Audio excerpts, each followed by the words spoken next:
সময়ের আলোচিত অভিনেত্রী মেহজাবিন চৌধুরী 2024 সালে প্রিয় মালতী সিনেমার মাধ্যমে বড় পর্দায় দারুণভাবে অভিষেক হয়েছে ছোট পর্দা থেকে সুপারস্টার হয়ে ওঠা মেহজাবিন চৌধুরীর। বর্তমানে সেই ছবিটি দেখা যাচ্ছে ওটিটি প্ল্যাটফর্ম চরকিতে। এরই মধ্যে নতুন খবর আসলো জনপ্রিয় এই অভিনেত্রীর। ভালোবাসা দিবসে তার কাজ মানেই দর্শকের কাছে আলাদা আকর্ষণ। তাই তো এবারও ভালোবাসা দিবসে নতুন কাজ নিয়ে হাজির হচ্ছেন মেহজাবিন।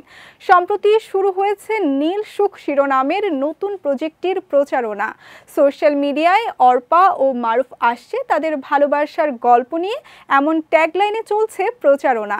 তবে মেহজাবিনের কাজ ফ্রিতে দেখার সুযোগ এবারও পাচ্ছেন না দর্শক, কারণ নীল সুখ মূলত একটি ওয়েব কন্টেন্ট আর সেটি মুক্তি পাবে দেশীয় ওটিটি প্ল্যাটফর্ম বিঞ্জে। এটি নির্মাণ করেছেন মেহজাবিনের অনেক সাড়া জাগানো কাজের নির্মাতা ভিকি জাহেদ। তবে এবার আর মেহজাবিনের সঙ্গে তার জনপ্রিয় কোনো জুটিকে দেখা যাবে না।